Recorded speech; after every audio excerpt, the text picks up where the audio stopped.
Hello, this is Darcie the Dog Trainer, owner and head trainer of CommuniCanine Training and Behavioral Counseling, where it's been my passion and purpose to connect dogs and people for nearly 18 years now. I am living in one of the most, I want to say, privileged areas in that we have so many off-leash dog areas that we can take our dogs to.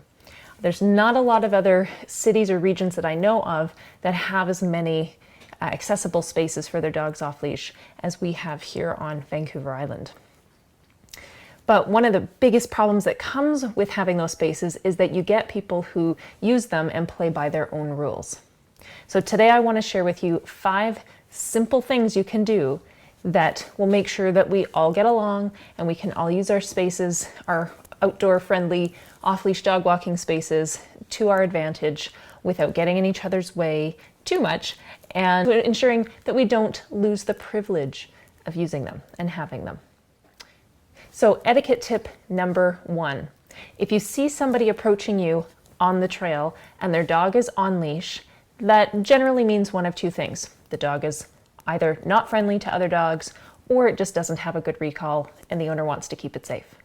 Either way, call your dogs in. So if your dogs are off leash, call them back into you so that they don't rush the dog that's off leash, who doesn't have a chance to get away or to say yes or no if he doesn't want the interaction. And have them either put them in a sit-stay beside you as the person and dog walk by, or put them on leash and give them some space and walk on by. So it's just common courtesy. If the owner says the dog's fine and your dogs can come up and say hello, awesome, go for it. But in the meantime, call your dogs away, give them some space. Trail etiquette tip number 2, horses.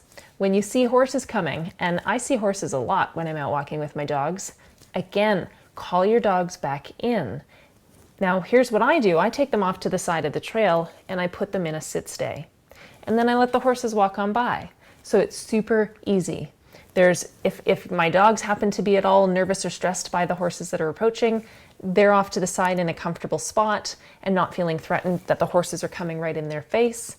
And the horses, of course, are going to feel comfortable because your dogs are sitting calmly and quietly on the side of the trail.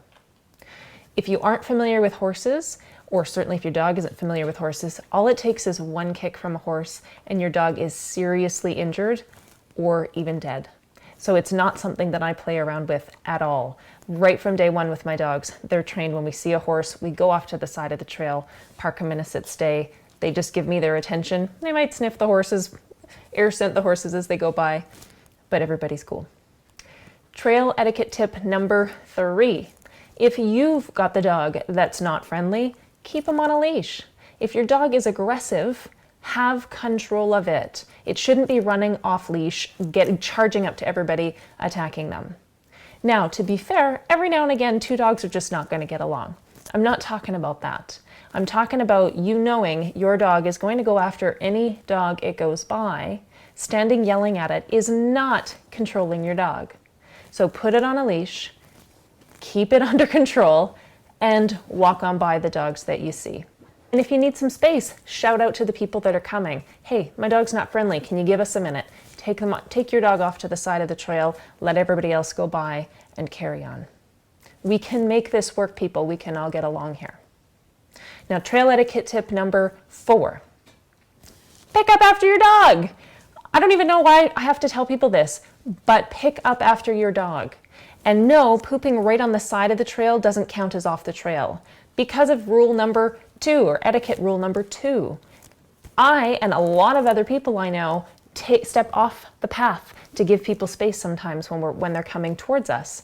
And do you know how many times I've stepped in dog poop doing that? It's really irritating. So at the very least, bend down, find a stick, and flick it several feet off the path or more. Get rid of it, but don't leave it right where everybody's going to step in it. Not cool, people. Not cool.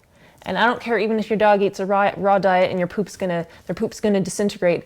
It's not gonna disintegrate fast enough before I can step in it or my dog step in it. And then they're trailing it all over my house and my car. Not cool. So pick up after your dogs. Trail etiquette number 5. Train a really good recall. So just make sure your dogs are trained under control and then let them have a great time. They can run off leash as much as they want. You can call them back in when needed, and everybody's having a good time. The idea here, though, is we want to make sure we all use our public spaces cooperatively, because that's the only way we're going to maintain the use of them. So thank you for taking the time to watch this video, and I do hope you're going to share it with other people because it's so important. These are such simple strategies that we can use to make sure we all get along and have a really nice time when we're out walking with our dogs. So I'll see you next week.